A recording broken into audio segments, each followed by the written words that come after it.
Hello, my friends. Dr. Jeannie Barrow here. I just returned from an 8-day adventure with my clients at Executive Bound to Morocco.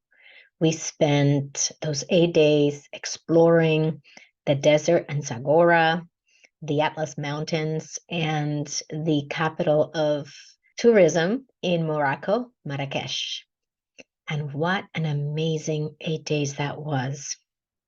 All the way from exploring riding camels for the first time to visiting a fortress to exploring the bustling market streets in Marrakesh and connecting with the founder of Education for All, the CEO, and some of the board members during a dinner that Renovat Retreats hosted with us. It was a myriad and combo of amazing experiences, amazing people, amazing food, and an amazing culture.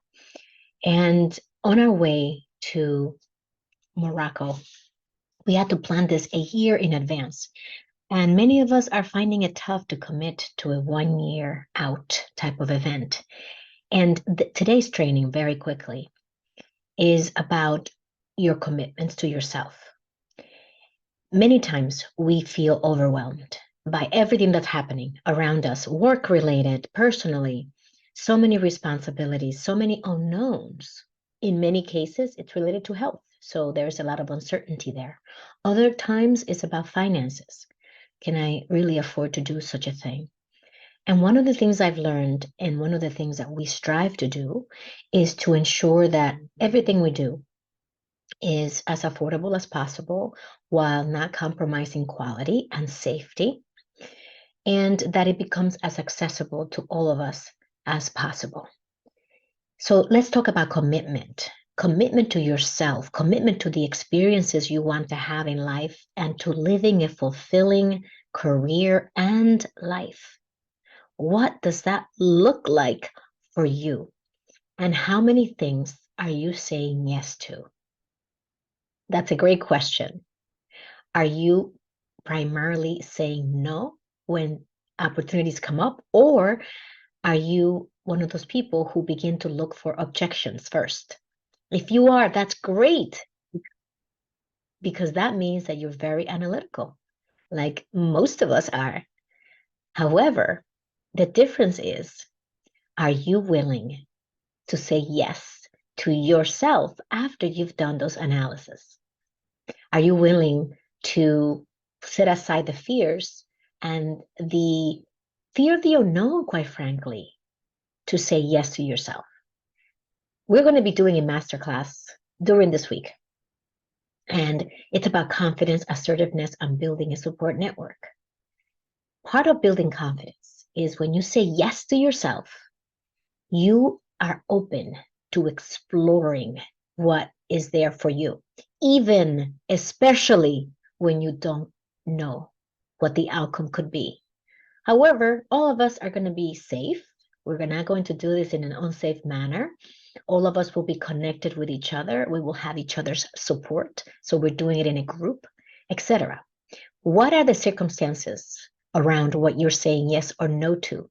And how comfortable and willing are you to explore those opportunities, those windows of opportunities that open up for you, even when you are uncertain about the outcome? The confidence follows when you take action and execute. And based on the results, you get to modify, tweak, pivot, change things around, change the script a little bit. Notice how you show up. Notice the circumstances of the people who were involved in your adventure. And perhaps the tweaking has to happen in a combination of ways, where you check yourself first. How did I show up? What would I do differently? And who did I surround myself with? And who would I choose to surround myself with in the future? All of these things really matter. This applies directly to work, especially when you are giving an opportunity to do something uncertain, something new that you are curious about. Curiosity has to be there. You must have some level of interest in this new opportunity. And if you do, my friends, today's training, if nothing else, is to recommend that you raise your hand when you are curious and that you say yes to yourself and commit to yourself that you will follow through, whether it's next week, next month, or next year. Put it down on your calendar, pencil it in, and show up. Make sure you surround yourself with the right people, because that community around you matters tremendously. That could truly make or break your experience, and that you show up fully and engage with them. Engage in the experience itself. Learn from people around you. Everyone has something valuable to teach us.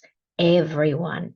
So during this trip to Morocco, I had a chance to connect with the other 15 people who were there.